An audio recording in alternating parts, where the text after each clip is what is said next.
al esposo, tú me infectaste algo. Y empieza pues ahí, imagínate, el esposo, espérame, yo no hice nada, ¿ya qué pasó? Yo nada más llegué aquí listo y la esposa no quiere, pues porque le duele, porque no tiene ganas, porque no tiene líbido. La menopausia es la ausencia de la menstruación y los síntomas van siendo escalonados. Algunas se pueden predicar los bochornos, el insomnio, pero aquí sí caen la mayoría, como el 90%. Sequedad vaginal, comezón y ardor en la vulva, ardor y dolor para orinar, aumento en la frecuencia urinaria, que están orinando muy frecuente, toman agua cada toman en el baño. Si no llegan, puede que pierdan orina, al toser, al reír, al hacer ejercicio. Tomar en cuenta que la menopausia pues, no es una enfermedad, o sea, no es un cáncer, no hay que deprimirnos, no es una situación anómala, es un proceso natural. Que no nos fijemos en la menopausia exclusivamente como la meta, que de ahí voy a empezar a dar los manejos, no, desde los escalones previos, desde la transición. Por eso la plática se llama transición de la menopausia. Hola, ¿cómo están? Buenos días. Nos encontramos en el Auditorio Meridiano en Mérida, Yucatán, y el día de hoy vamos a presentar nuestra plática Transición a la menopausia. Vamos a ver novedades de bibliografía, conceptos, prevención, que te van a ayudar para conocer más esta etapa de la vida y tener una vida saludable. Saludos a todas las pacientes. Bienvenidas.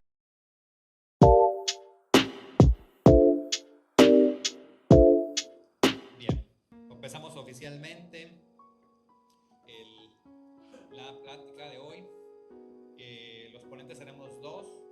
Yo soy el doctor Marcelo González Rodríguez, soy ginecólogo y obstetra, ginecólogo, y yo soy egresado, estudié medicina en la Universidad Autónoma de Nuevo León, en Monterrey, del 91 al 97. Y después de ahí me fui a la Ciudad de México, presentar el examen, toda la historia que ya conocen, trágica, que es difícil. Presenté mi examen nacional y apliqué para el Instituto Nacional de Perinatología en la Ciudad de México, que es un hospital de excelencia en la ginecología. Y ahí me quedé haciendo mi residencia de 4 años, me quedé un año más haciendo diplomados y cosas extras por ahí. Lo último que me he desarrollado, porque no son cosas que he hecho, es la menopausia. Para eso empecé a estudiar y tomar diplomados y cursos en algunas partes del mundo. Y bueno, aterrizamos esos conocimientos ya acá en Mérida. Aproximadamente ya tenemos 4 años con estos temas manejándolos en el consultorio. Y la doctora Carolina Rubio, que para mí fue un aliento enorme porque es sangre nueva, gente nueva con mucha experiencia que llega de una generación que yo no conozco, o sea, no conozco gente de ciudad, médicos de ciudad, la brecha generacional es muy amplia. Entonces la forma de pensar, el dinamismo, las cosas como las ven, hasta los términos, cómo eran con ustedes, para mí es totalmente desconocido. Es bien interesante, muy chistoso. Entonces ella es ginecóloga obstetra, ella estudió aquí en Mérida, en la Universidad de Anáhuac, y hizo su residencia en el Hospital Materno Perinatal Mónica Pretelini Science, y su universidad allá fue la Universidad Autónoma del Estado de México. Y recientemente también hizo un diplomado de menopausia en la FEMECOC, que es una de las federaciones que nos originan nosotros en México y en Latinoamérica sobre menopausia. Entonces, pues aquí nos emparamos muy bien y aquí estamos. El tema de hoy es transición a la menopausia. Y los puntos que vamos a tratar. Déjame le quito nada más ruido a esto.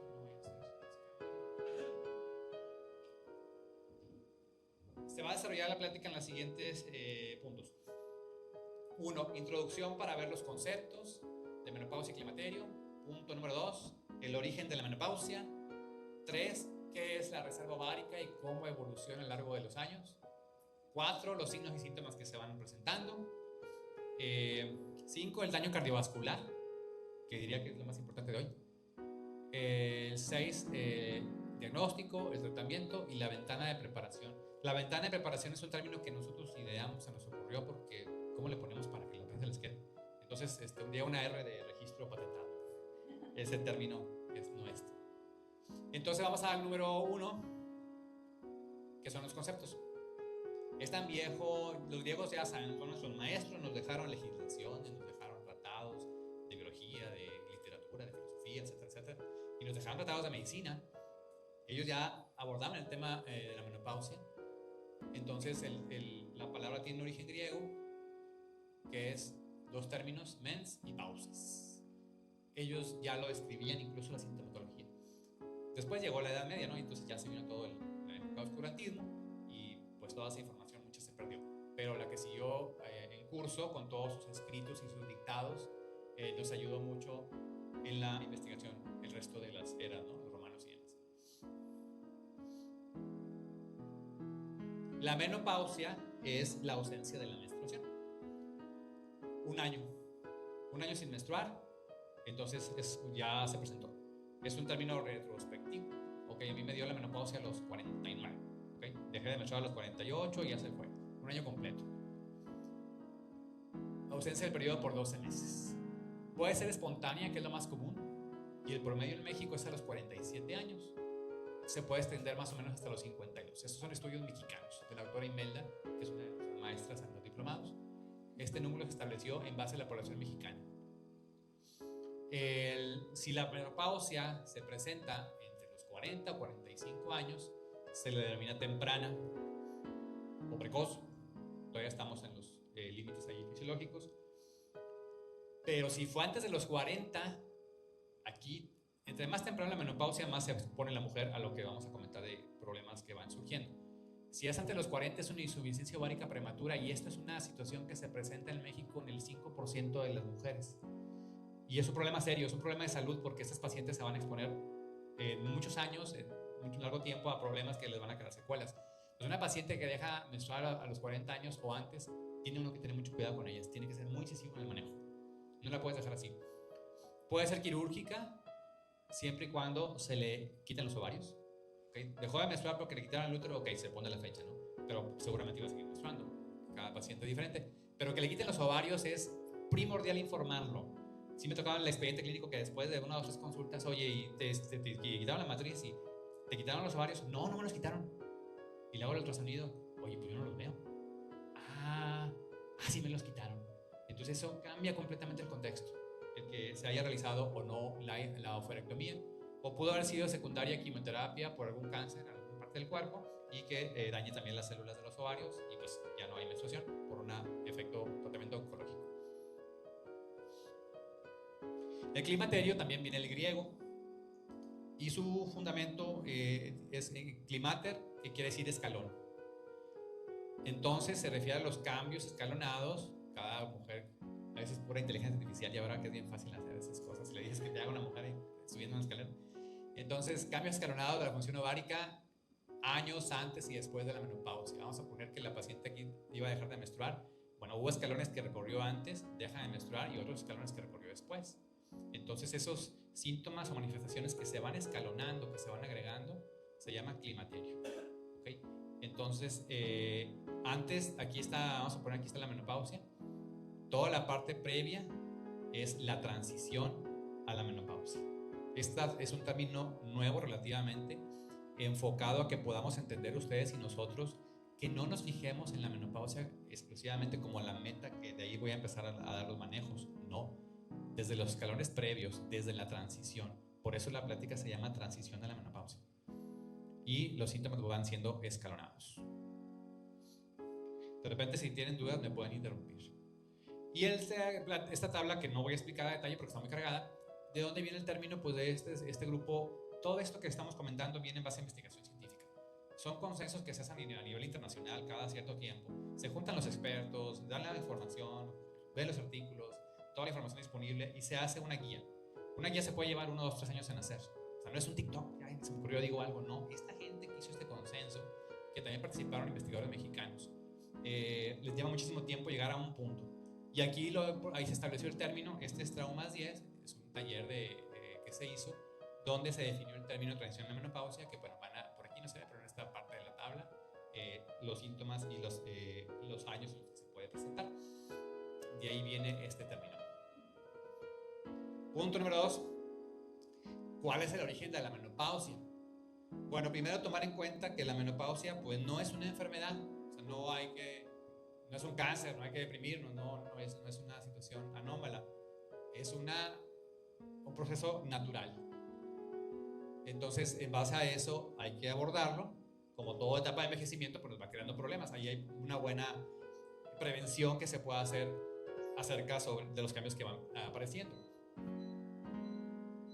Como si fuera una película, vamos a poner los actores de esa película. Vamos a poner, varias películas, y aquí le vamos a dar al Oscar para que pueda hacer relevante cada punto de su cuerpo que va a producir el origen de la menopausia.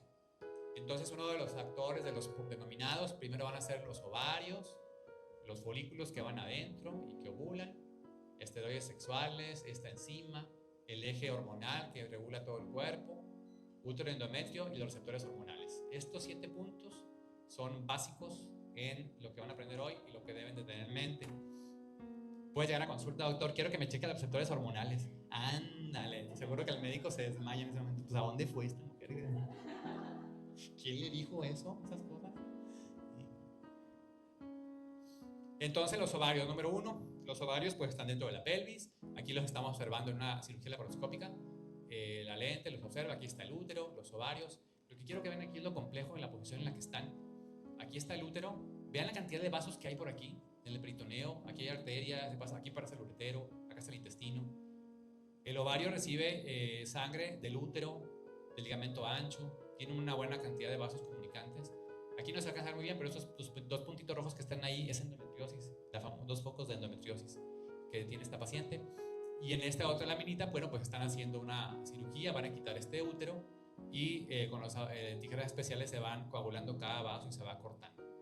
Uno puede optar en la cirugía por cortar por aquí y llevar nada más quitar el útero y dejar los ovarios, que sería lo ideal. O algunas pacientes se tienen que quitar algún ovario por alguna patología en especial. Fue bueno, ya es menos, ¿no? Una guerra constante con los oncólogos porque era la costumbre. Si le voy a hacer la esterectomía, ya le quito los ovarios para que no le dé cáncer de ovario. Y la paciente tenía 40 años, imagínate. No lo sabíamos, no había tanta información hace 20 años. Entonces ya a la paciente la dejabas con una falla ovárica porque no tiene ovario. Bueno, sin ausencia de estrógenos. Y viene toda la serie de problemas. Aquí todo hay un cerebro neurológico, hormonal, todo un sistema que funciona perfectamente. Entonces, si vamos a quitar el útero, lo ideal es que dejemos los ovarios, a menos que se tenga una indicación precisa de quitarlos o en la cirugía algo se observó. Pero son oro los ovarios. Entonces, un nominado a los ovarios, pues sí, son muy importantes en la fisiología. Cada ovario en su interior tiene una función. Vean las arterias, las arterias que entran aquí y las venas. Aquí están los folículos dentro del ovario. Toda mujer nace con una cantidad de folículos y esos folículos, cada ciclo menstrual se selecciona como unos 10 y empiezan a crecer, pero nada más uno domina. Entonces aquí empieza la menstruación día 1, para el día 14 ya creció folículo dominante, apachurró a todos los demás, o sea, el que domina es dominante, ¿no? Ya sabemos, es el fuerte de la casa. De ese ciclo un folículo creció, a los demás los dejó a un lado y rompe la cápsula del ovario y sale un óvulo. Aquí ya estamos en el día 14, se presentó la ovulación. Ya que se embaraza o no dependerá cada ciclo, ¿no? Después aparece aquí aquí dice cuerpo hemorrágico, se forma un pequeño cuerpo hemorrágico y luego ya el cuerpo lúteo. A veces hay pacientes que no ovulan, pero en cada crecimiento de estos folículos, en estas membranas que ven aquí, se producen hormonas que vamos ahorita que ven son los esteroides sexuales. Se produce FSH y LH. Bueno, se produce estradiol, perdón. La FSH viene más arriba. Se produce estradiol y progesterona. Entonces los folículos son los encargados de producir estrógenos y progesterona, que son de tanto hemos hablado al día de hoy, lo que tenemos que suplementar cuando es necesario. Entonces, si a ti se te acaban los folículos, pues ya no va a haber estrógenos, ya no va a haber progesterona. Es por eso la importancia de hablar de la ovulación. Y por ejemplo, aquí dice cuerpo hemorrágico. Esos cuerpos hemorrágicos a veces llegan a ser muy grandes en el ultrasonido, se llaman quistes hemorrágicos. Y fueron una causa muy común de cirugías innecesarias. Veías un quiste hemorrágico y le pasé al paciente embarazada a quirófano y la dabas en la torre del ovario. Hay que ser muy cuidadoso con los ovarios, porque cada vez que uno le ande picando el ovario en cirugía, pierde folículos y se pierde reserva folicular que va a repercutir más adelante. El siguiente nominado son los esteroides sexuales. Aquí están las famosas hormonas. Aquí está el estradiol, la testosterona y la progesterona. ¿Se parecen entre ellas? ¿Les hayan algún parecido en la fórmula química? ¿O son muy diferentes? ¿Se parecen? Tienen esos anillos. Cambian los hidroxilos, las regales de oxígeno, pero básicamente son muy parecidos. ¿Y saben quién es el papá de ellos, de estas 3 hormonas? ¿De dónde vienen? Vienen del colesterol. También se parece a la fórmula química. Entonces, el colesterol es el origen de esas hormonas, llega al ovario y ahí se hace esta conversión, se produce el estradiol, se produce la progesterona, la testosterona, las hormonas madre de la mujer y en el hombre, pues la testosterona también que tenemos por ahí. Esos son los famosos esteroides sexuales.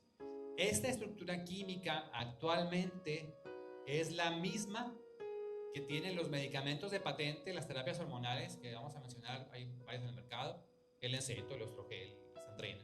Es la misma estructura bioquímica.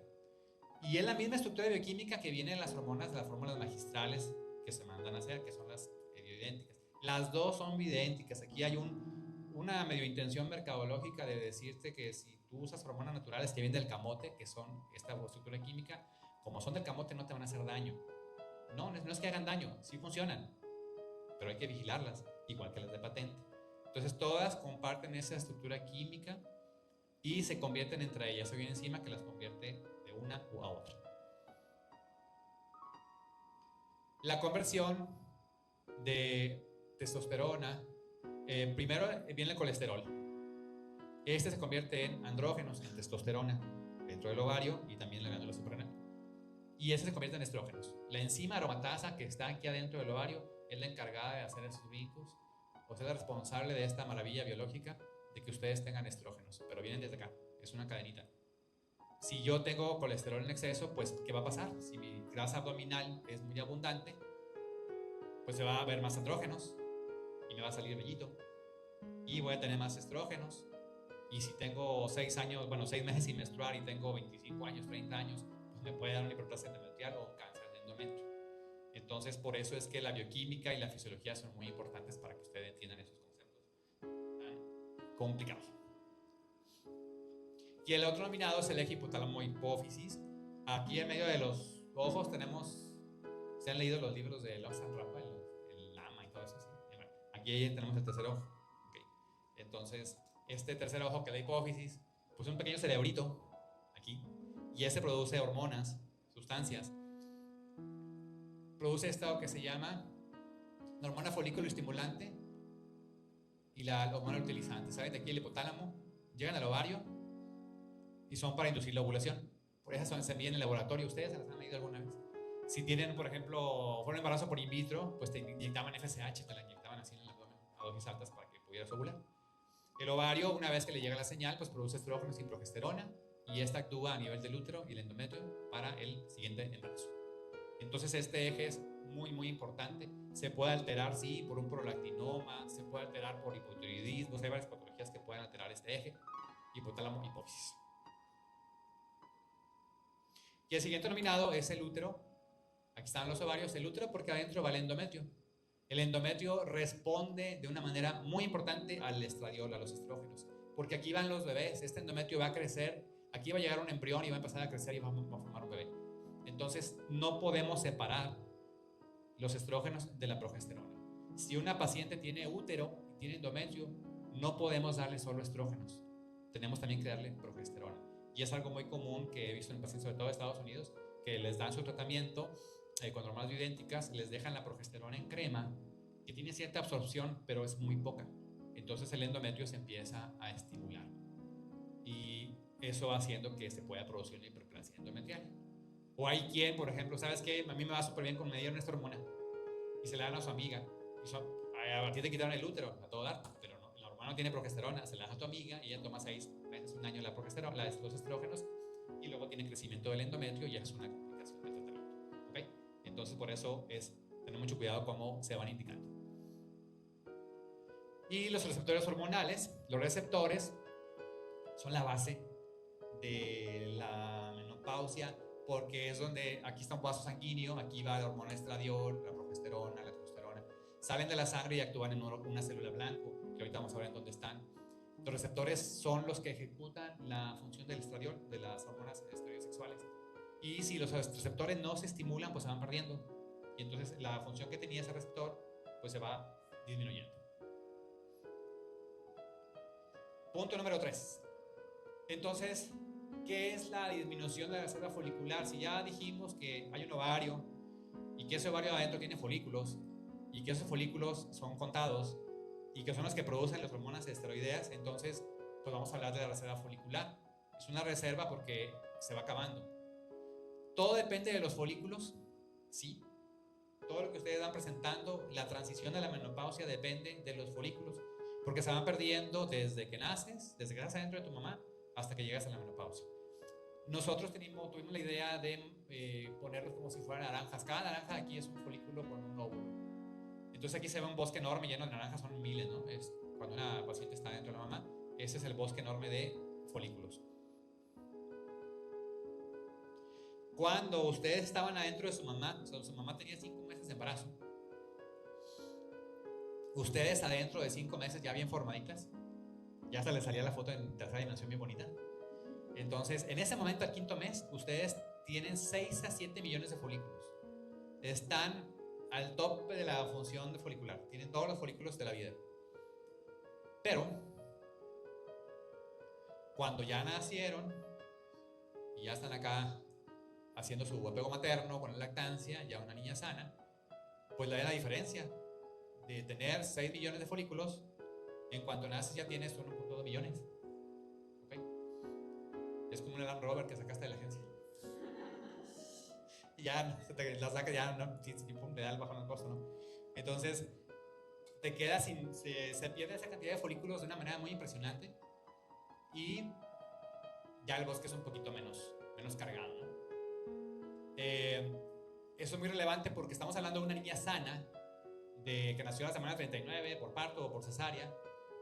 Pero si la niña nació a la semana 32, y si la mamá tenía preeclampsia, y la niña nació de bajo peso, de 1,3 kg, y estuvo en la terapia, y estuvo con incubadora, esa niña no va a tener la misma carga folicular. O sea, no llegó a alcanzar esa pues es importante que ustedes sepan, yo cuando nací de 9 meses, tuve alguna complicación, o mi hija tuvo una hija prematura.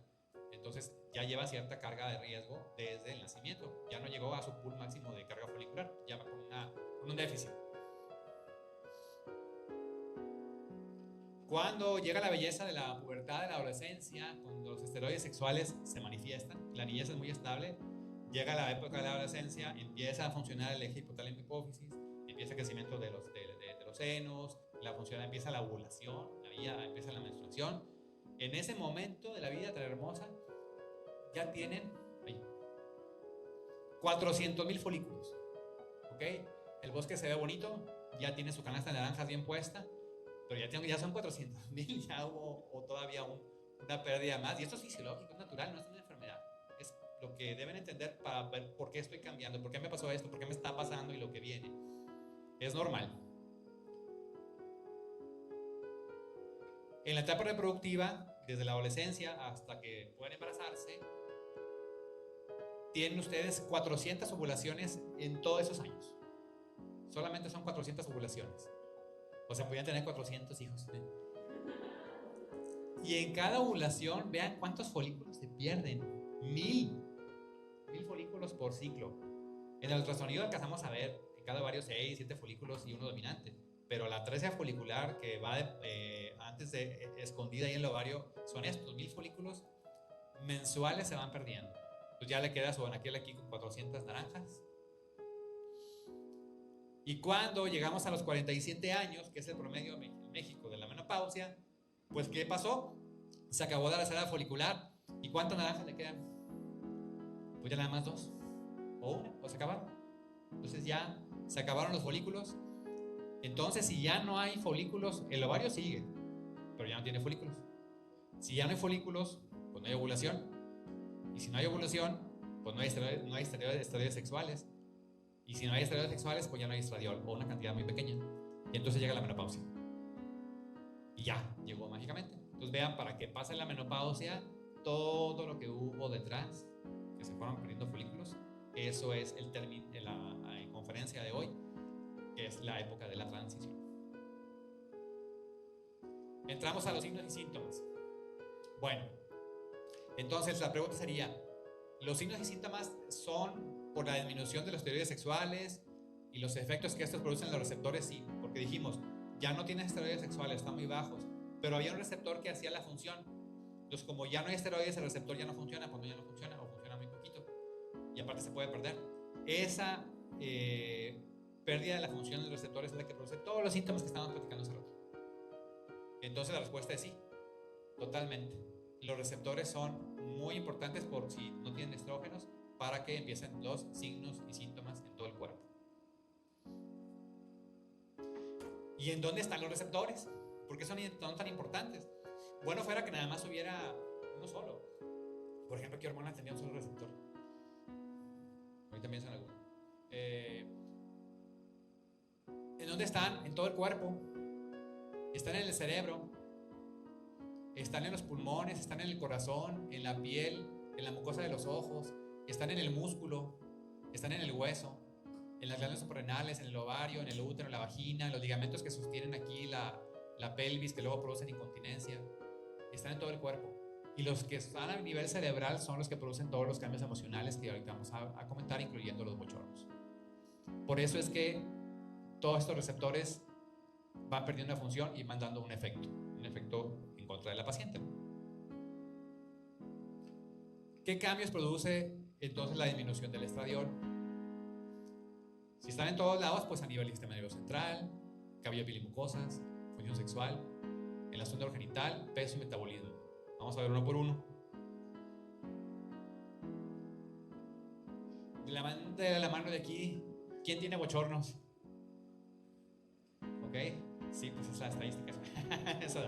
Entonces, los bochornos son, por eso les mencionaba que uno de los datos pivotes, porque los bochornos son los primeros síntomas.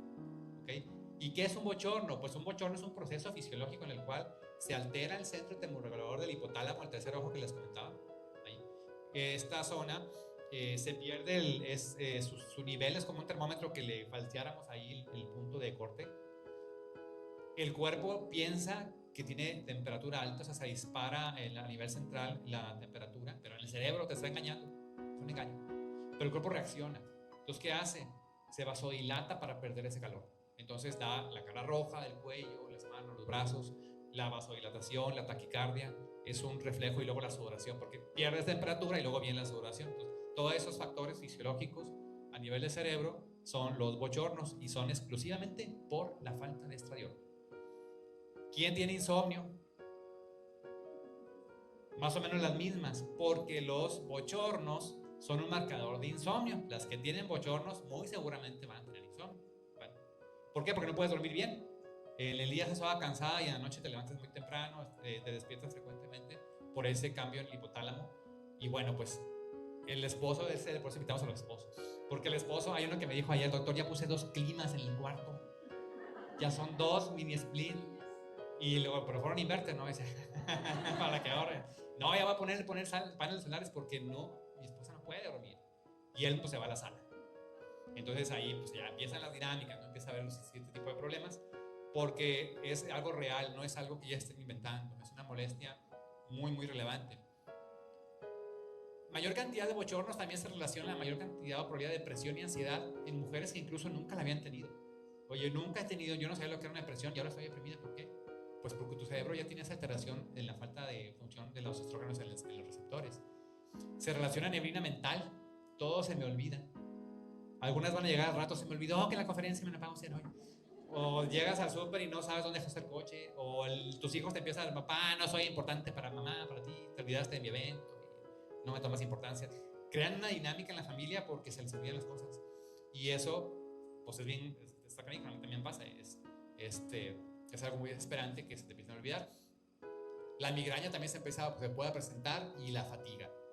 Bochornos y fatiga son un problema muy serio para las mujeres porque independientemente que estén en su casa o que tengan una actividad productiva, bajas tu rendimiento. Ya no piensas, no te concentras, te sientes mal, se te olvidan las cosas, empiezas a cometer errores en lo que estás haciendo, en tu casa, en el trabajo, por todos lados quedas mal y no lo puedes controlar. Entonces eso es muy angustiante porque baja la calidad de vida, baja la productividad. En la familia empiezan a hacerla a un lado, ¿no? Pues mira, tu mamá está menopáusica, ya que se vaya con ella. Entonces ya no quieren salir, tienen menos vida social, y eso va ocasionando problemas muy severos en la autoestima y en la calidad de vida. Entonces hay que hacerles mucho caso a ustedes cuando van presentando estas molestias. Para el esposo, tú me infectaste algo. Y empieza pues ahí, imagínate, y el esposo, espérame, yo no hice nada, ¿ya qué pasó? Yo nada más llegué aquí listo, y la esposa no quiere, pues porque le duele, porque no tiene ganas, porque no tiene líbido, por todas las circunstancias, y es un síntoma cardinal en la calidad de vida de nuestras pacientes en todo el mundo. A nivel urogenital, todo lo que es la vagina, la uretra, pues este síntoma urogenital, que lo va a decir la doctora, el síndrome, eso sí le da a todas, Algunas se pueden prevenir los bochornos, el insomnio, pero aquí sí cae la mayoría, como el 90%. Sequedad vaginal, comezón y ardor en la vulva, ardor y dolor para orinar, aumento en la frecuencia urinaria, que están orinando muy frecuente, toman agua cada toman en el baño. Si no llegan, puede que pierdan orina al toser, al reír, al hacer ejercicio. Van al gimnasio, empiezan a hacer ejercicios funcionales y pierden orina. Presentan incontinencia urinaria. Pero esta comezón y el ardor vulvar son una dolor de cabeza, porque son muy incómodos y lleva tiempo tratarlos. Y si ustedes, por ejemplo, llegan a los 60 años, 58, y no recibieron ninguna terapia vaginal, por ejemplo, ya no hay receptores. Hay que empezar a despertarlos para que empiecen a recuperarse y eso lleva mucho tiempo. Se desesperan las pacientes. Entonces, alerta con el síndrome de los sistemas urogenitales. Anótenlo en su cuaderno y sus pendientes. Eso se puede prevenir. Es una iatrogenia. La iatrogenia la llamamos cuando no lo tratamos a tiempo por parte de los médicos. Esto no tiene por qué presentar. ¿Okay? No tiene que ser tan intenso. Y hay muchas técnicas actuales para poder ayudarles en ese aspecto, independientemente de las hormonas. Peso y metabolismo. Una mujer, la actividad, generalmente su compresión corporal cuando empiezan a aumentar de peso es como esta perita. En cambio los hombres somos así, somos redonditos. Esta es la ginecoide y esta es la androide. Los hombres tenemos a aumentar el peso en esta parte central. ¿Por qué pasa esto?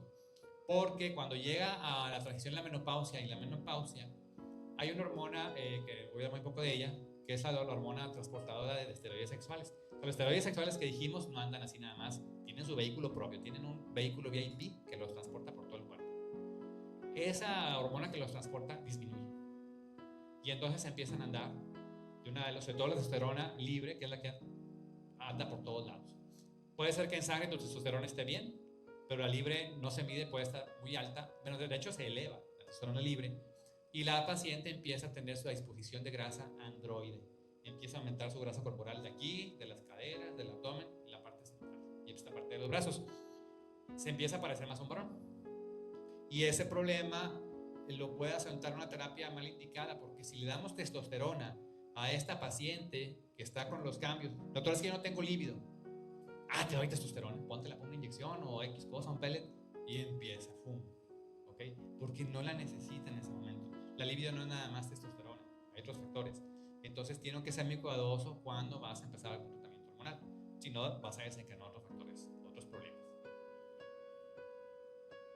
Y el daño cardiovascular, que es la base de hoy en la transición a la menopausia, lo que queremos en buena parte es evitar este daño cardiovascular.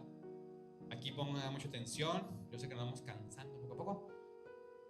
Intermedio, una pregunta para distraerles, una pregunta que tengan por ahí, a lo que andamos, sí. Una duda con respecto al colesterol, porque me pareció un dato súper interesante, en función de que hay distintos tipos de colesterol y además, también por experiencia con diversidad de especialistas y médicos, algunas veces te dicen cuando están fuera del rango que no hay ningún problema y luego no sabes si está realmente alto el colesterol, sino qué tipo de colesterol. Entonces no sé muy bien, digo porque parece, con la explicación que dio, el colesterol es una cuestión muy importante justo para todo el proceso de los folículos y la ovulación y las hormonas. Gracias.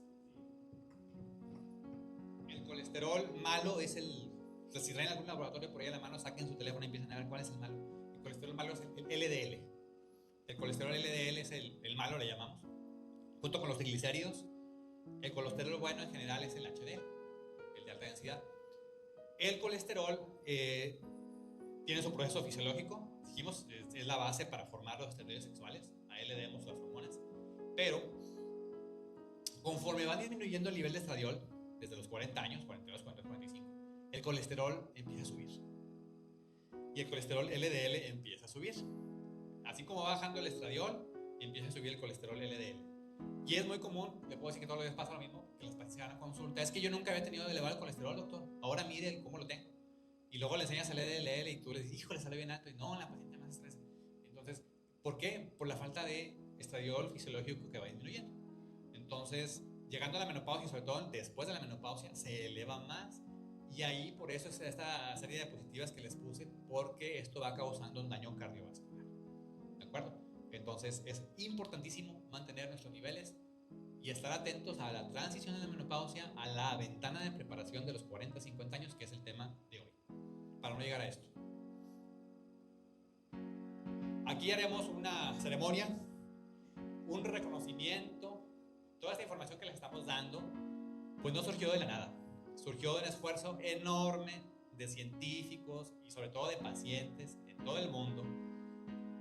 Imagínense, ahorita como ha cambiado tanto el mundo, ¿quién escribe? Pues ya nadie escribe, pues son muy pocos. ¿Quién se pone a hacer un trabajo de investigación? Pues qué flojera. Pero hay gente que lo hace y hay gente que se dedica en las universidades públicas y privadas y demás a publicar, a estudiar, porque este tema nos está dando en la torre a nivel mundial. ¿Por qué hablar de esta diapositiva?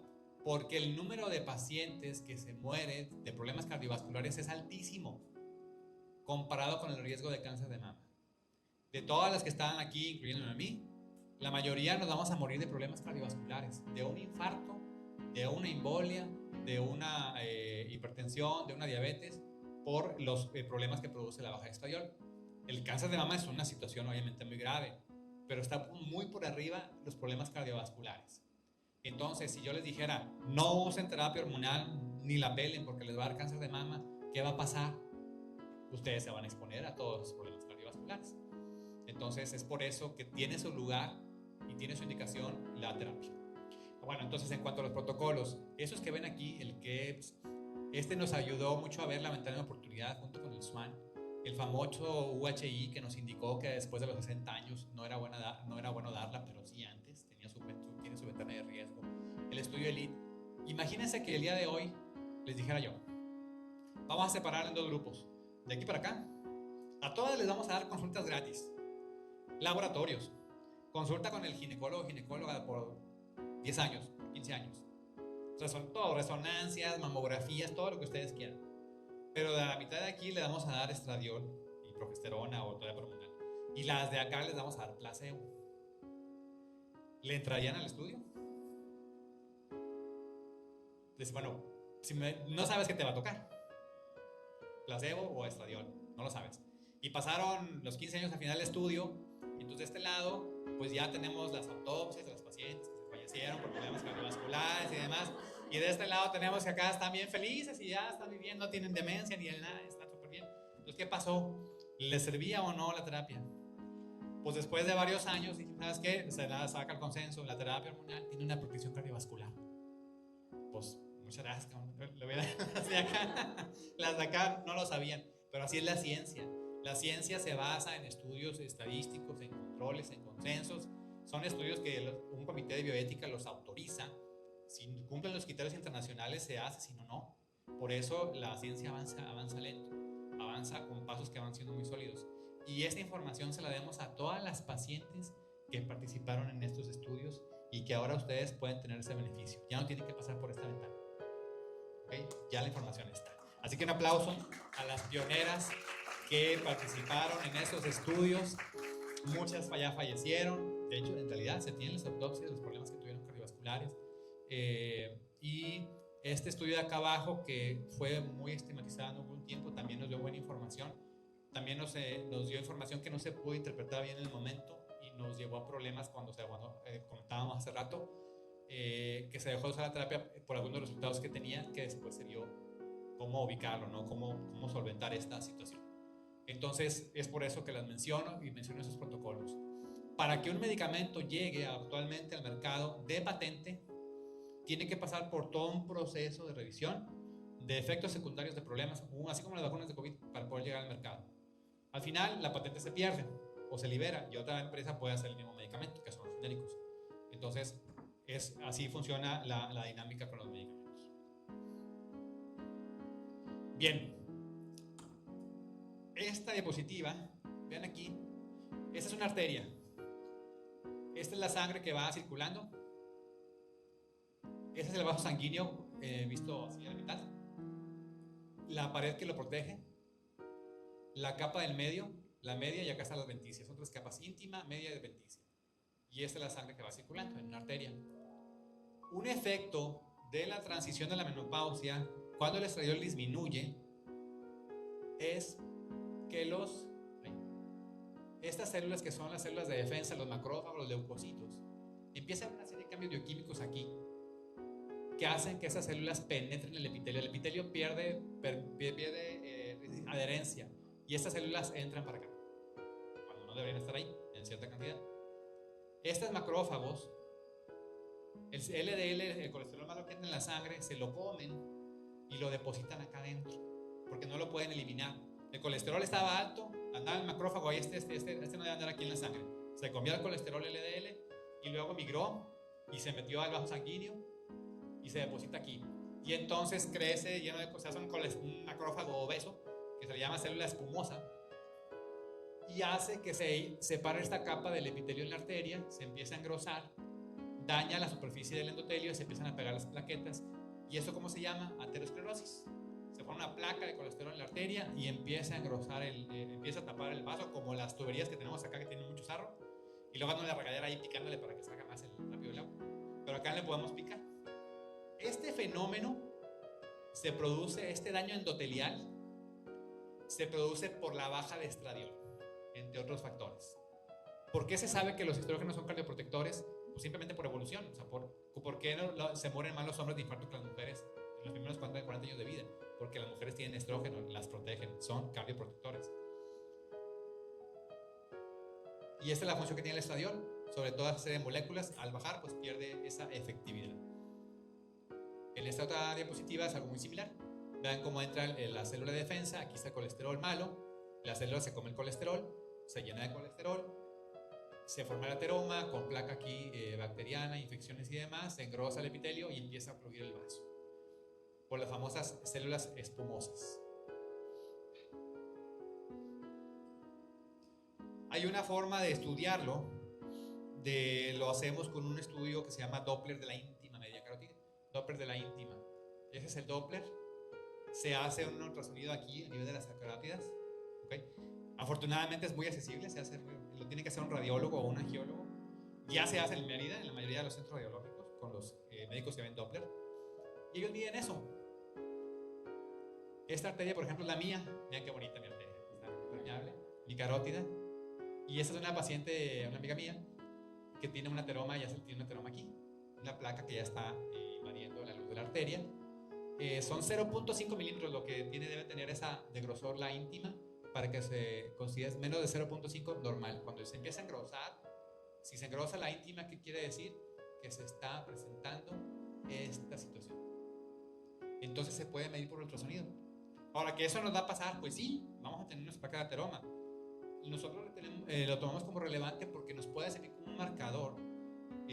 Si esta paciente tiene una serie de placas muy gruesas en sus arterias y tiene 60 años, y quisiera yo continuar su terapia hormonal o iniciar la terapia hormonal, no puedo, no debo, porque ahí sí los estrógenos pueden facilitar que se liberen esas placas y tenga una complicación la paciente. O sea, yo le puedo inducir una complicación a la paciente si no la estudio adecuadamente. Por eso de ahí salió el término de ventana de oportunidad, que las pioneras de este grupo nos ayudaron a entender, porque ellas hicieron toda la serie de estudios, todo esto fueron viendo cómo se iba engrosando hasta que, tuvieron los cambios que se presentaron. Entonces es una información muy útil que clínicamente nos ayuda. Así que todos en la vida debemos tener por lo menos, no sé, cada 2 años un Doppler carotidio y anda costando como 1,600, 1,800 pesos. No está caro. Entonces la ventana de oportunidad es que la paciente tenga menos de 60 años de edad para iniciar la terapia hormonal o en los primeros 10 años del inicio de la menopausia. ¿Ok? Cuando vamos a dar terapia hormonal. Y esto es muy cuadrado, ya está cambiando, porque vamos a suponer que ustedes iniciaron terapia hormonal a los 52 años y se la llevaron súper y están súper bien. Y llegan a los 60. Y ahora, doctor, ¿ya me la van a quitar? Hace unos años, sí, ya se acabó sus 60 años, va para atrás. No, se ha empezado a ver otros protocolos que se puede continuar siguiendo todas las medidas de seguridad para que la paciente siga su calidad de vida. Si no se la quitas y vuelven a empezar. ¿Ok? Esto es el concepto de ventana de oportunidad que nos da la pauta para poder dar un manejo adecuado o cuándo suspenderlo o cuándo no darlo.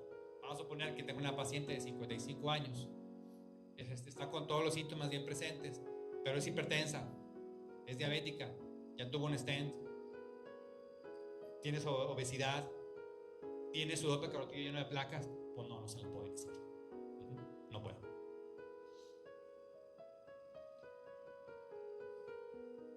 Bien, para el diagnóstico, punto número 6, hacemos todo el examen clínico antes de continuar.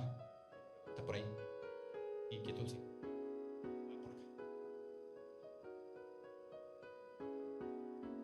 Bueno, buenos días.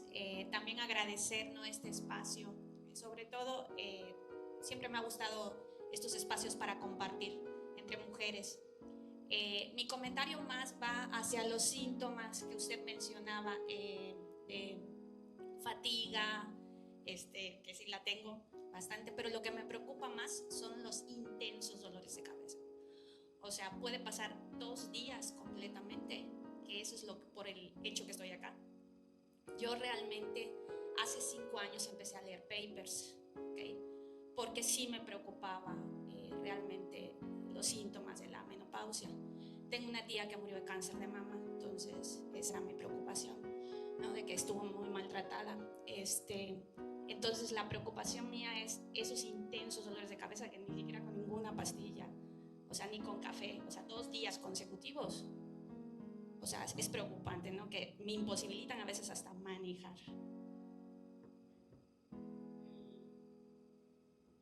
Uno de los problemas que dan a nivel cerebral, ya mencionamos todos los cambios al hipotálamo, obviamente dolor de cabeza. Habría que estudiarla incluso en sus diagnósticos o con apoyo de neurólogo para ver si es una migraña y si tiene aura. Una migraña con aura es un caso especial, también tiene ciertas consideraciones con la terapia que tienen que ser especiales. Es un grupo de pacientes aparte. Tiene migraña y tiene con aura. Entonces tenemos que diseñar un tratamiento diferente específicamente para ella. Pero sí podemos empezar, ahorita lo vamos a mencionar, con algunos neurotransmisores que puede usted empezar a tomar, naturales, y que deben empezar a ayudarle, porque es, pues, de los síntomas, como dice, lo más incómodo, ¿no? Muy, muy intenso. Y que generalmente no se toma en cuenta, ¿no? Por lo de la cabeza, pero no se piensa que sea por la menopausia, por la transición, y sí lo es. ¿Otra pregunta? ¿Me dio por acá? Sí.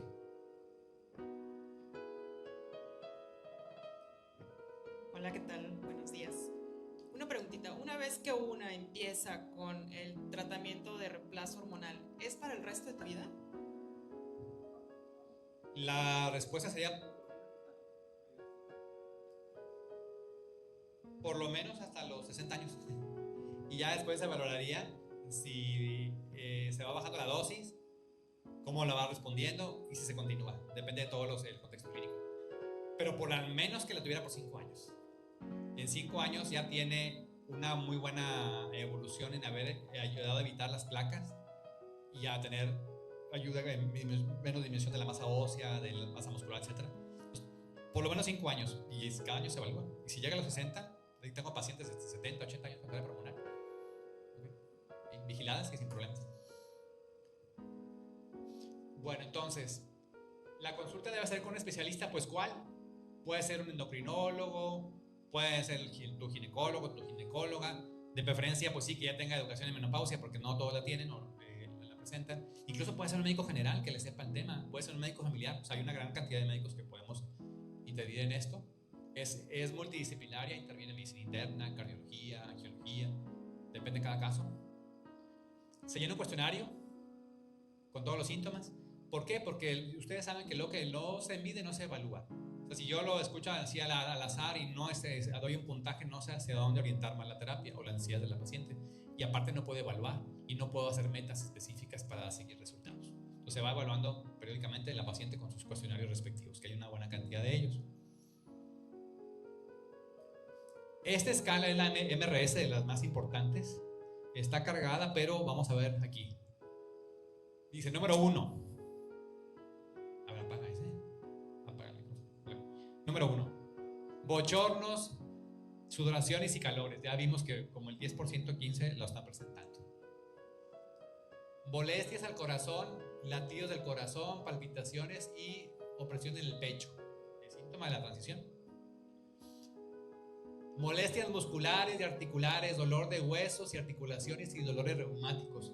Son por la transición, son por la disminución del estrógeno. El estrógeno tiene función en las articulaciones, tiene receptores en la colágena, en la sinovial, por eso duele, se ponen rígidas las manos en la mañana, etc. Es parte de la transición.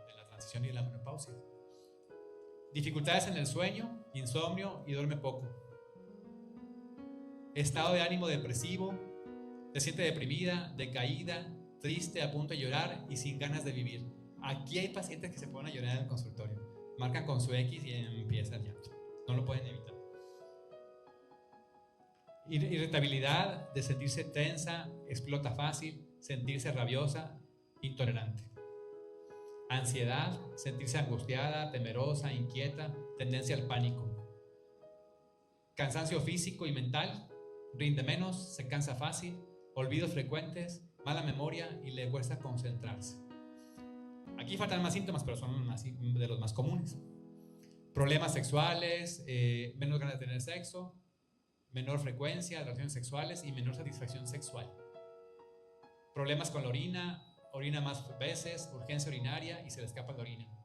Sequedad vaginal, sensación de genitales secos, malestar o ardor en las genitales o dolor con la relación sexual.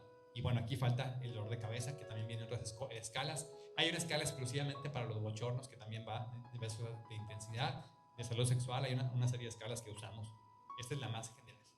Se va llenando los puntos y se van sumando para ver cuáles son en qué etapa está la paciente, en qué número tiene, qué grado de afectación en su calidad de vida. ¿Qué estudios hay que realizar? Pues todo lo metabólico, de sangre, perfil tiroideo, proteína C reactiva. La proteína C reactiva es un marcador indirecto del daño de las arterias, del daño endotelial. Esta por eso la pedimos. En algunos casos el perfil hormonal con FSH, LH y estradiol, que se puede hacer de manera secuencial. Mamografía con ultrasonido, densitometría, Papa Nicolau, ultrasonido pélvico. La mamografía es indispensable. Debe ser cada año a partir de los 40. Sé que es incómodo. ¿Dónde hacerla? En lugares que tengan radiólogos certificados en mama. De los hospitales principales de la ciudad acá los hay. Por eso en su fecha de cumpleaños pónganlo como recordatorio. Cada año su mamografía, porque ahora tiene que pedir cita meses antes. Ya no hay, ya estamos como otras ciudades. Te dan la cita dentro de 6 meses, porque es un número limitado de estudios que puede hacer el radiólogo. ¿Qué hace el radiólogo? El técnico hace la mamografía o mastografía. El radiólogo está ahí presente en la sala, él está viendo. Y está viendo el monitor. Tómale la placa, tómale una, tómale otra. En esta parte no me gusta, hace una extensión. Se hace una extensión de la imagen, se amplifica. Pone un foco en la imagen, o sea, se va purificando la técnica. Ya terminé la mastografía. Ahora él mismo, de todo lo que analizó en ese momento, no mañana, vaya a hacer el ultrasonido. Lo que él vio y analizó, va a hacer el ultrasonido y entonces es un diagnóstico él solo, global, y lo firma. Entonces quieren ser un radiólogo o radióloga de mama con experiencia en eso. Son buenas intenciones, pero por ejemplo, si llega un carrito de la salud y me hace la mamografía y la manda al Estado de México, donde está una oficina ya, y la revisa, y luego en lo que tarda en regresar, o por ejemplo el laboratorio aquí muy famoso que es de bajo costo, y mandan los estudios, regresa, una interpretación, y luego el médico general hace el ultrasonido. Ahí no, o sea, no podemos. Con eso yo no puedo tomar una decisión. Para tener una buena mamografía tiene que ser un centro especializado, porque ustedes mismos se van arriesgando a tener un problema que no se haya detectado. Se miden las hormonas, el estradiol aquí en 30, esta FSH en 71. ¿Qué nivel de FSH debe tener una paciente para que diga, ya tengo menopausia, por ejemplo? 25. Ah, sí. La colposcopía es para ver el cervix, que no tenga una patología, un cáncer de cervix, alguna infección, y ahí junto al Papa Nicolau, cuando tienen cervix, ¿no? Una paciente que me quitaron el útero, pero tengo 47 años, pero me siento muy mal. No sé si tengo, bueno, usted vio la FSH, si ya anda en 25, si ya no tiene reserva folicular. Ultrasonido de mama, que tiene que ser con el experto. Yo les hago ahí un rastreo en el consultorio, pero las mando siempre con el experto, porque si vemos imágenes como estas que son sospechosas de cáncer, pues no puedes iniciar cualquier tratamiento, debes primero resolver esta situación. La mastografía bien realizada, por ejemplo, esta mastografía dice aquí, Viral 5, hallazgos altamente sugestivos de malignidad. Se sugiere realizar biopsia con aguja guiada con ultrasonido de mama izquierda para correlación histopatológica, así como biopsia por aspiración con aguja fina de ganglio axilar. Esa paciente, la mamografía se va poniendo por viras 1, 2, 3, 4 y 5. Para que podamos estar terapia hormonal debe estar en viras 2, que son cambios benignos. Esta paciente, por ejemplo, tenía una patología que finalmente se confirmó, no relacionada a la terapia, simplemente porque tiene una lesión en la mama, ¿no? Por eso es que debe hacerse con un experto. La mamografía, el ultrasonido, con un radiólogo o radióloga experto en mama, que tenga su diplomado o que tenga su especialidad. Se ve el sonido pélvico para ver si hay algún mioma, medir el endometrio, que debe estar delgadito en pacientes menopáusicas. Esto lo estamos incorporando en nuestra clínica. Déjame ver si corre, cómo le hago para que corra. Ya veremos. A ver si ese es un estudio muy interesante que se hace para medir la fuerza prensil. Si ustedes, de hecho no lo íbamos a traer, pero se nos olvidó. Este aparatito nos marca en kilogramos la cantidad de fuerza que están ejerciendo en este aparato, y es una medición indirecta de toda la fuerza muscular de su cuerpo, no nada más del brazo, global. Si esto sale abajo de 20, quiere decir que esta paciente tiene una pérdida de masa muscular, una pérdida en la fuerza muscular, y eso se denomina dinapenia, y lo tiene más o menos el 10% de la población. ¿Y a quién le achacamos en buena parte la fuerza muscular y la masa muscular? Al estradiol. El estradiol, el músculo tiene receptores de estrógenos.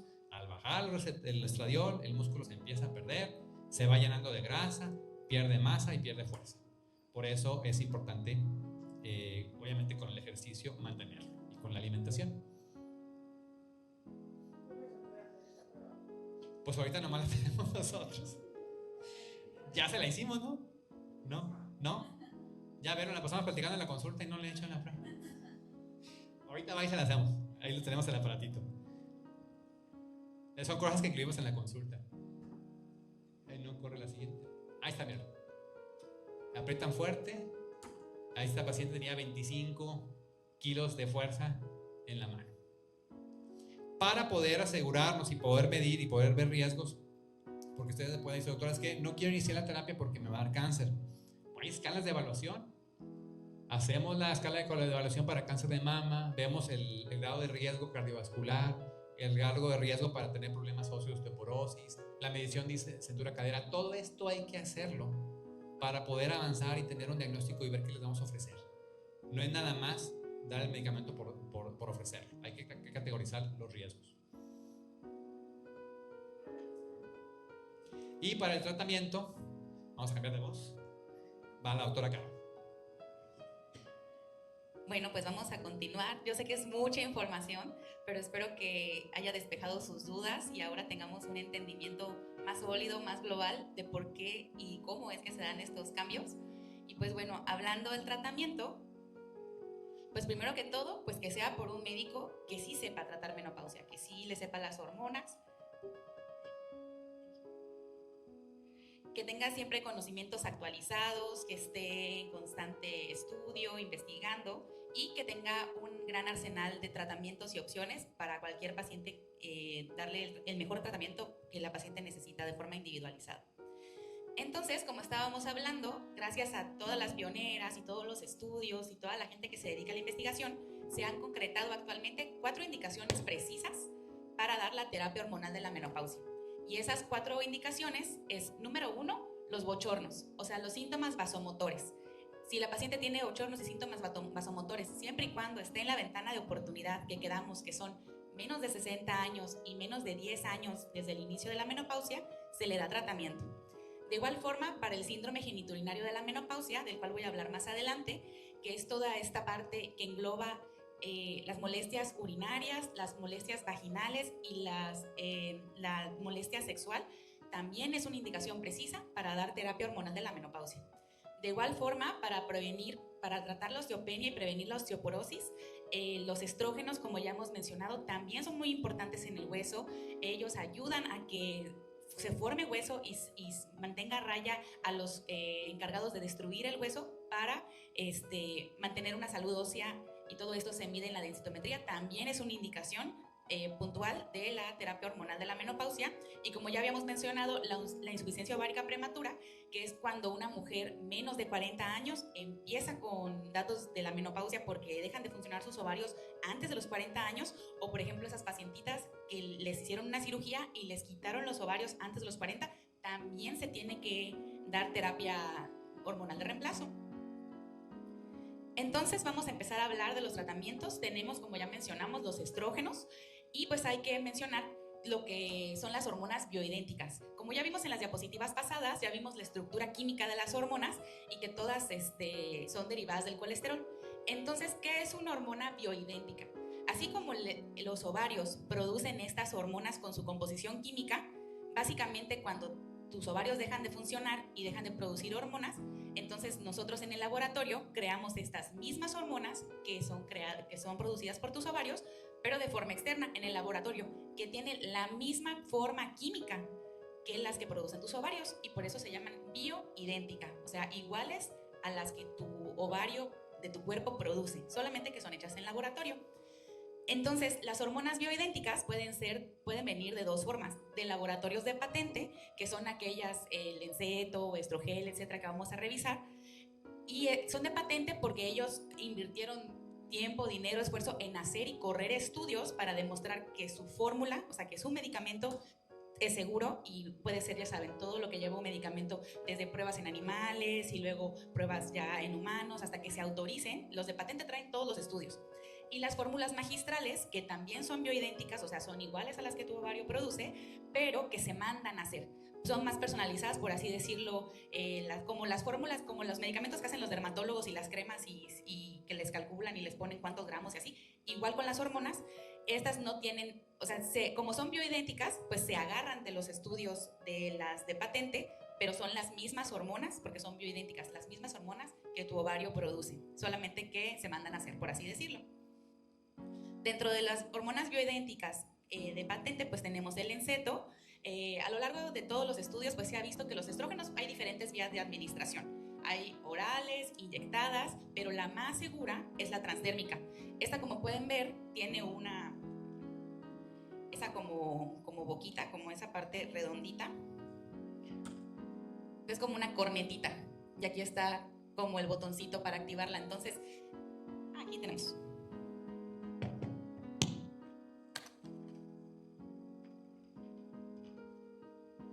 Entonces aquí tenemos el medicamento, por ejemplo, este es un ejemplo de cómo se pone, porque muchas pacientes, bueno, me lo pongo así, no, realmente se ha visto que la mejor absorción de los estrógenos que son transdérmicos es en el antebrazo, ¿de acuerdo? Entonces, una vez que la paciente, o sea, si ya el médico especialista en menopausia o endocrinólogo ya le recetó este medicamento, ¿cómo se aplica? Entonces, después, todas las mañanas, después de bañarse y ya que estén secas, en la parte del antebrazo, esta cornetita se le quita su capuchoncito, bueno, supongamos que se le quitó, y se aplica. La cornetita tiene que estar bien pegada en el brazo y se da todo el disparo o los disparos que el médico haya indicado. Tiene que estar bien pegada porque todo el medicamento lo dispara, es un spray, entonces tiene que estar bien pegada para que no se escape fuera de la cornetita. Esta es una forma. Hay otros que vienen en gel, que ya es un poquito más fácil. La pacientita se pone directamente el gel en el antebrazo y con sus dos antebrazos lo esparce. Esperamos 5 minutitos en ambos a que se sequen y sigue la vida. Y eso es todas las mañanas. Dentro de las fórmulas magistrales tenemos, por ejemplo, estas de un laboratorio llamado Biono-Ruso, que son básicamente las que se mandan a hacer. O sea, nosotros podemos decirle cuántos miligramos de estradiol o de testosterona o de la hormona que vayamos a necesitar, pues se manda a hacer y se hace específicamente para la paciente. Por ejemplo, si la paciente le tocan 4 miligramos, entonces se manda a hacer uno de 4 y así sucesivamente, pero tanto los de patente como estas de fórmulas magistrales son hormonas bioidénticas, o sea, hormonas igualitas a las que tu ovario producía. Y ahora el doctor va a comentar un concepto muy interesante que puede suceder a algún porcentaje de pacientes. Bueno, ya con la práctica clínica a nivel mundial se empezó a observar que a diferentes compuestos no todos responden igual. Por ejemplo, el Sandrena, lo usamos mucho. Y estás tratando a la paciente y la terapia que ustedes quieran. Me dieron unas bioidénticas, me pusieron unos pellets, lo que sea. Pero me siento muy mal. Tengo todas las molestias y no mejoro. Entonces vi los niveles hormonales y no, pues el estradiol anda en 5. No lo está absorbiendo. A nivel mundial se ha visto que hay un grupo de pacientes que se llama pobres absorbedores de estradiol. Entonces, si no funcionó una marca, pues cambias a la otra. Y si no funcionó esa, pues te vas a la magistral. O sea, tiene uno que empezar a ver cuál va la paciente a tomar. A lo mejor no, su piel no es para esto, no lo absorbe, pues se lo das vía oral o se lo das inyectado. Entonces, esto va determinando cada paciente. y se ha visto que el 20% de las pacientes son pobres absorbedoras. Entonces no se desesperen. Si iniciaron una terapia, pasó un mes, 2 meses y se sienten igual, se aumenta la dosis. El aumentar la dosis no es malo, es que me están dando mucho. Miden un laboratorio, va llegando el estradiol a 30, a 50, a 60. Ah, bueno, ya está dentro del efecto terapéutico. A veces, por ejemplo, la magistral, pues la mando a hacer más alta para que le quede la cierta concentración. No uso las magistrales, las uso muy poco. Solamente sí en esos casos muy, muy contaditos. Me gustan más las de patente porque tienen los estudios de seguridad. Bien, entonces, ¿qué nivel de estradiol debe tener una paciente para que los síntomas mejoren? Y ayude también a prevenir la masa ósea. 60 a 160 picogramos por mililitro. Habitualmente una paciente menopáusica anda en 5 de estradiol. Se le das el medicamento, pasan 2 meses, ¿cómo se siente? Me siento bien, mides el estradiol, ando en 50, 60, perfecto. No me siento nada bien, no evoluciono, estoy muy mal, pues estar más abajo. Entonces los niveles en sangre nos ayudan para ver si esa paciente lo está absorbiendo fácilmente, es pobre absorbedora o le cambio de marca. Por eso usamos pues todas las marcas. La eliminación de los bochornos anterior, al 100% se alcanza cuando alcanzamos 100 picogramos de estradiol. Y bueno, 20% de las pacientes son pobres absorbedoras. Esto es con información del mes pasado. Siguiente.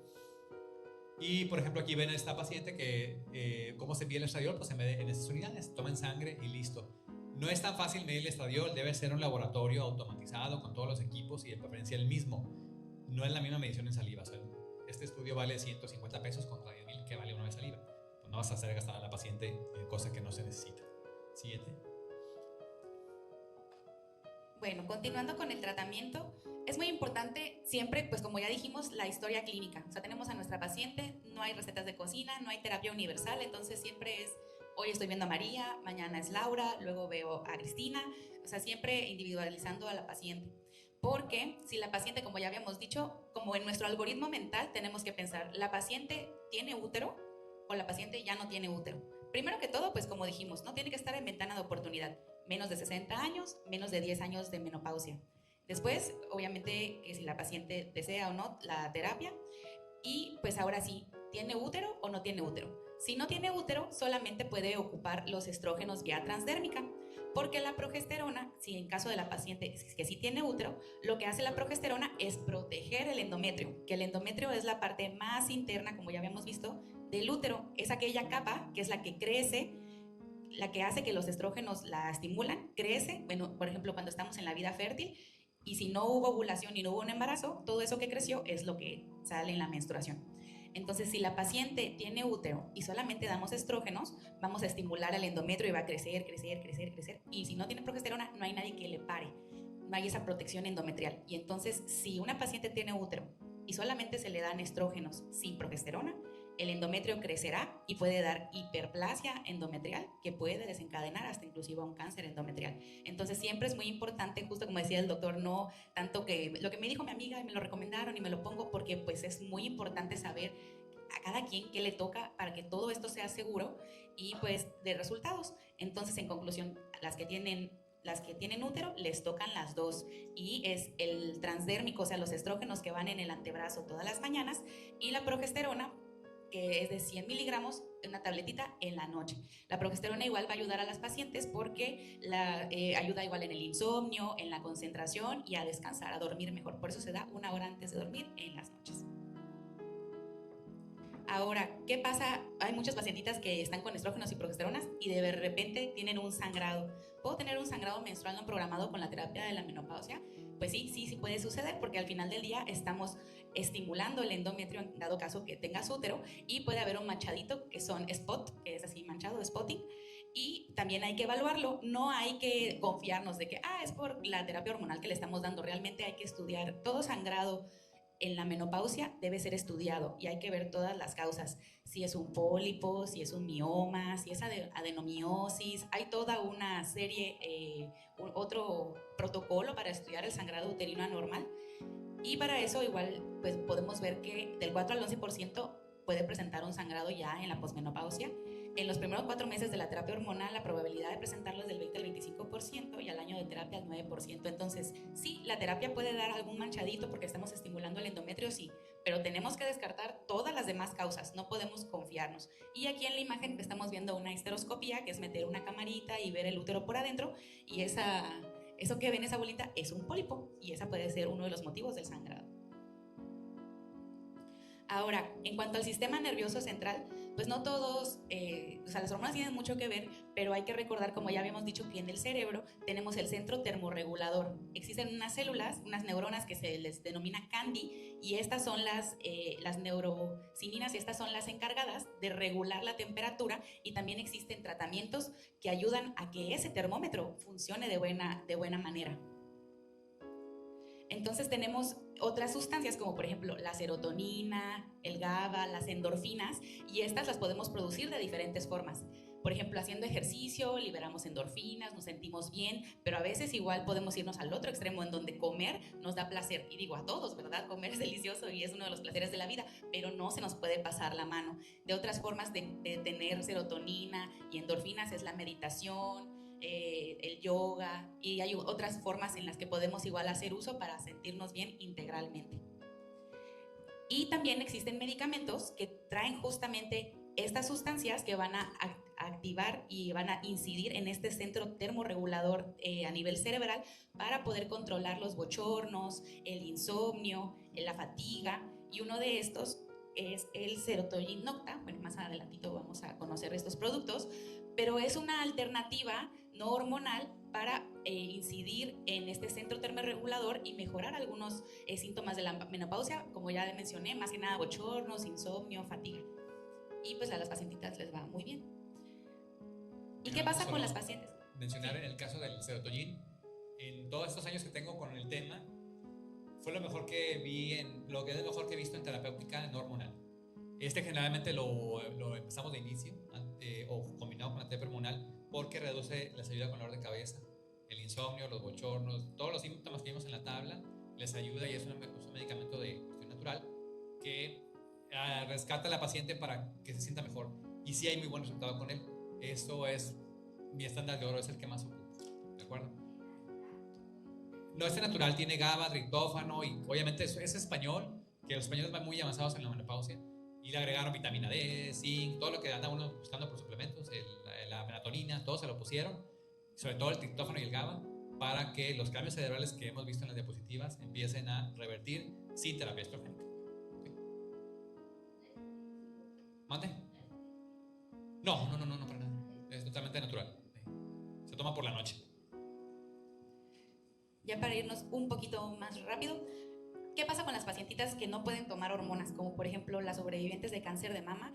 Estas alternativas que son no hormonales y que actúan más que nada en las neuronas CANDI y en las neurosininas del centro termorregulador del cerebro son ideales para ellas. Como por ejemplo tenemos esta marca que es Veosa, que es Fezolinetant, que justamente ahí es donde actúan y no son hormonales y van a causar alivio en estos síntomas, sobre todo los bochornos.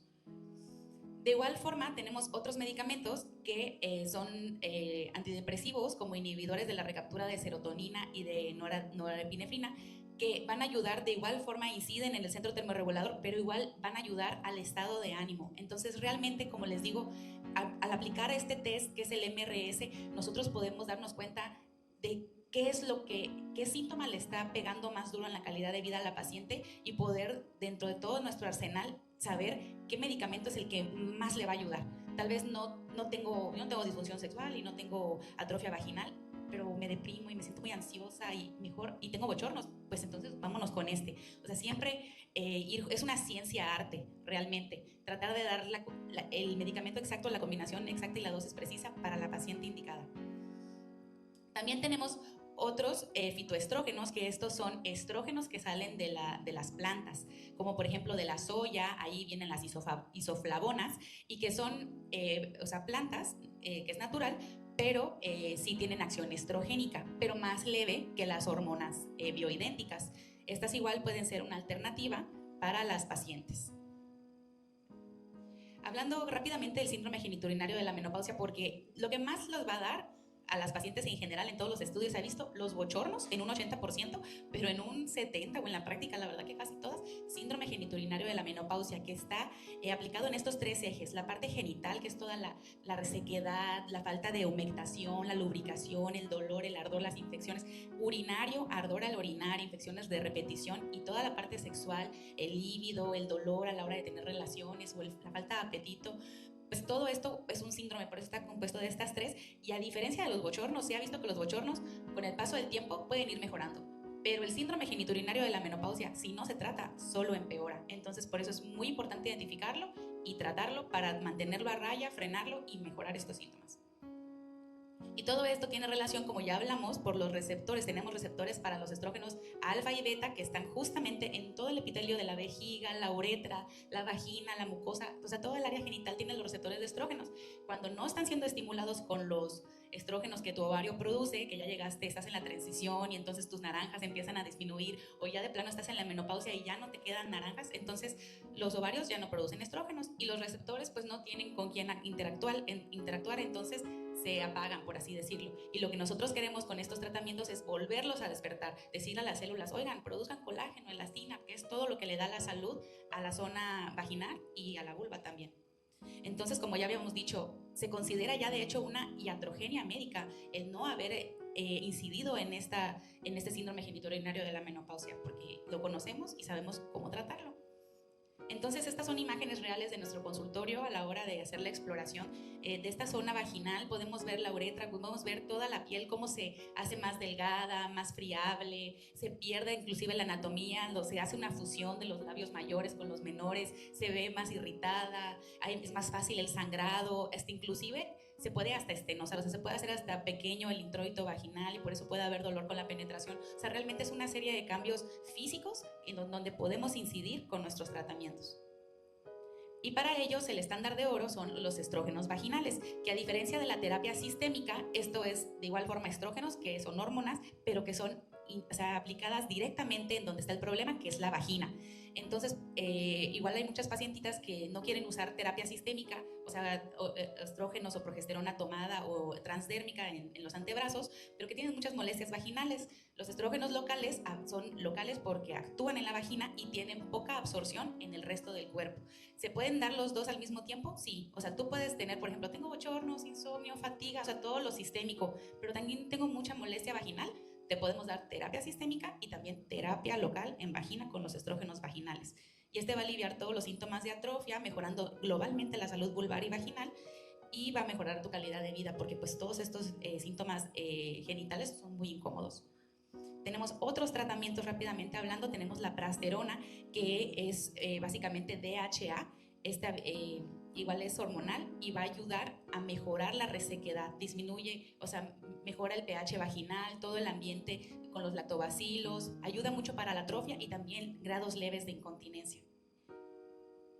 Tenemos otros medicamentos que como tal no son el tratamiento, pero son preventivos, como por ejemplo las pacientitas que tienen muchos síntomas, más que nada infecciones urinarias de repetición, y para mejorar en sí todo el ambiente de la microbiota y los lactobacilos y mantener el pH ácido de la vagina. Lo normal es 4.55, mantener ese pH normal para proteger contra las infecciones. Tenemos óvulos que están hechos con ácido láctico, con vitaminas, que van a ayudar a mantener este ambiente. Y también tenemos probióticos que van a mejorar esta zona vaginal, siempre manteniendo su pH, lactobacilos, y que esté protegida contra esos honguitos o bacterias que se quieran aprovechar y quieran causar alguna infección. Y de igual forma, ayudándonos poco a poco, estas terapias pues no son magia. Se van a verlos con el paso del tiempo y las semanas.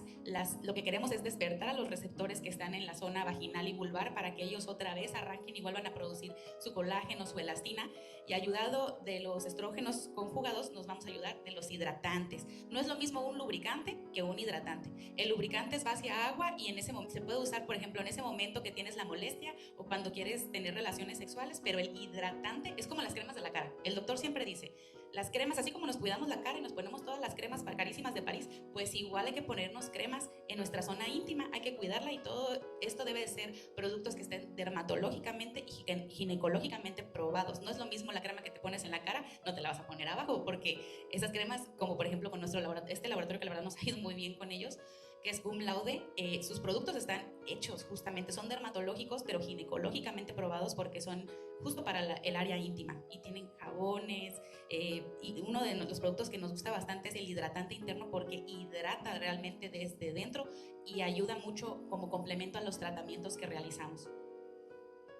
Y también, como ya les había mencionado, pues existen diferentes jabones específicos y geles específicos para el aseo diario de nuestra zona íntima.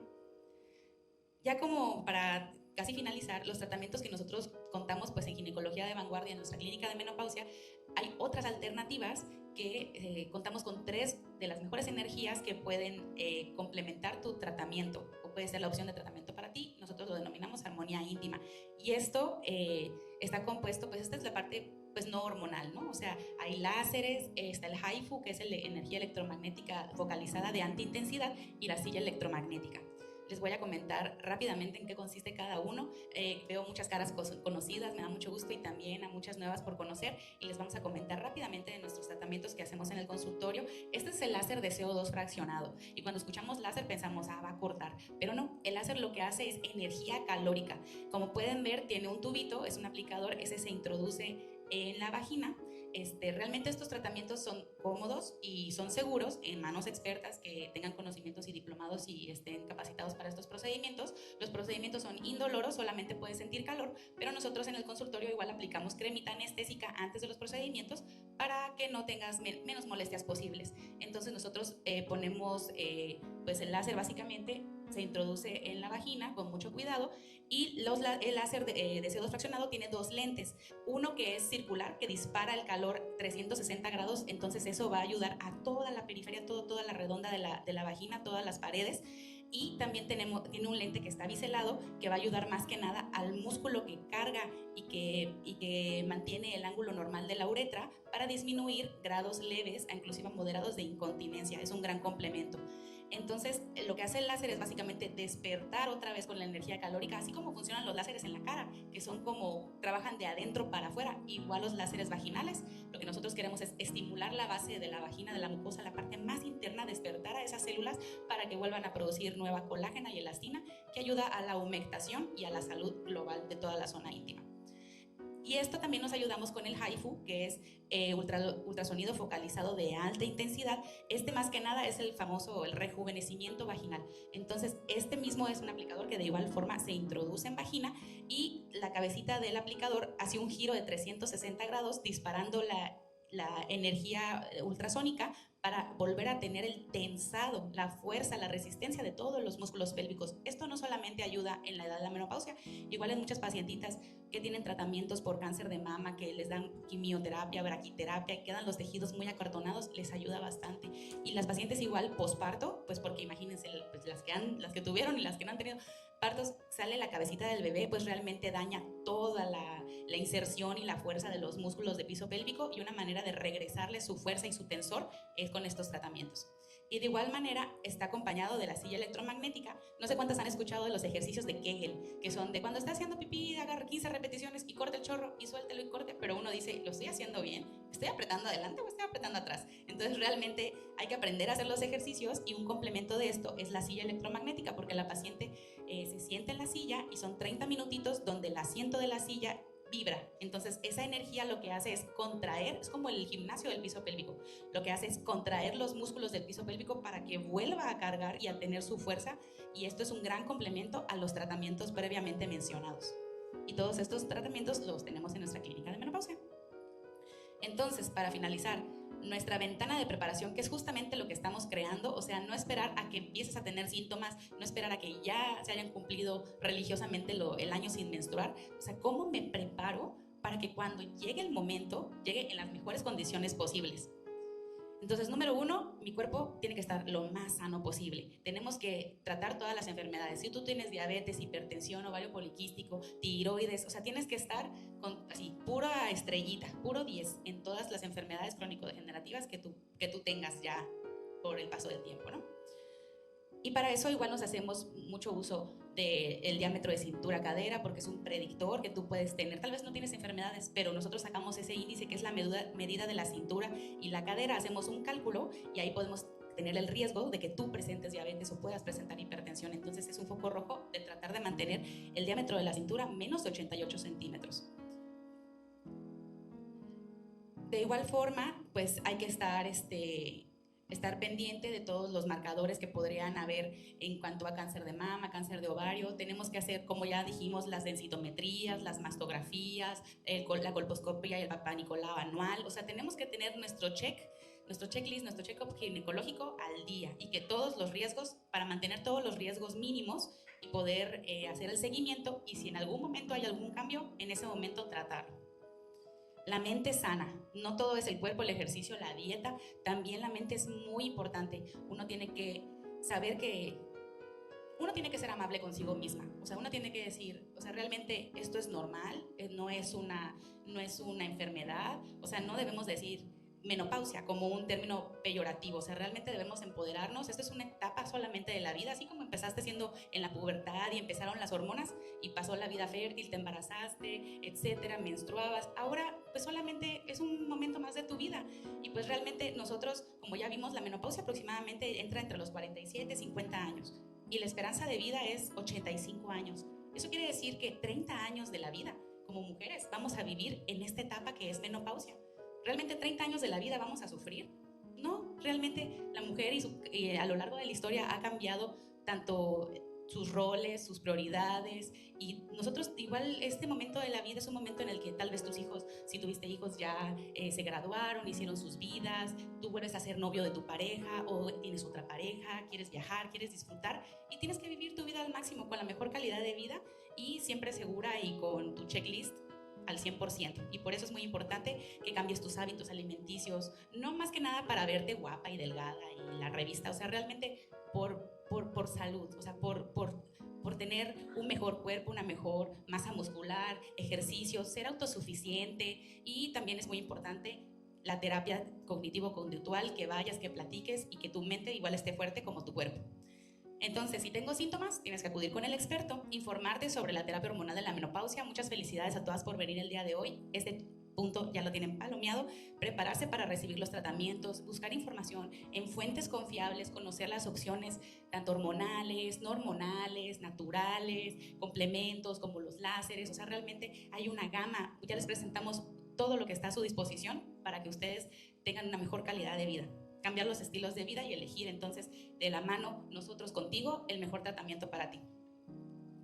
Y como ya les dije, esta es la etapa más importante de tu vida, pero no nada más es la motivación y sí, yo quiero cambiar, ¿no? Como Lupita D'Alessio, pero hay que ser disciplinadas, hay que ser constantes y pues entender que los tratamientos no son iguales para todas, no a todos les hace igual, hay que tener mucha paciencia, hay que confiar en el proceso porque al final del día, pues esto no es magia, todo esto tiene fundamento científico y poco a poco vamos a elegir el mejor tratamiento para ti. Entonces, como conclusiones, la menopausia solamente es una etapa, no es una enfermedad. Lo puedes empezar a presentar los cambios, aunque todavía menstrues a los 40, 48, 50. La ventana de oportunidad en donde es muy importante y eres candidata, si tú lo deseas, a terapia hormonal es de menos de 60 años, menos de 10 años de menopausia, y los síntomas que se pueden experimentar pues son por la disminución de los estrógenos que producen tus ovarios. Es muy importante que el manejo y el acompañamiento se realice por un especialista que tenga la capacidad de descartar patologías y poder identificar complicaciones desde el principio, y que tú también seas muy disciplinada, controles tus enfermedades, estés en el top de tu físico, de tu mente, y que pues bueno, con este término de ventana de preparación nosotros lo creamos con el objetivo de poder prevenir y detectar tempranamente los cambios que puedes estar presentando con el paso del tiempo.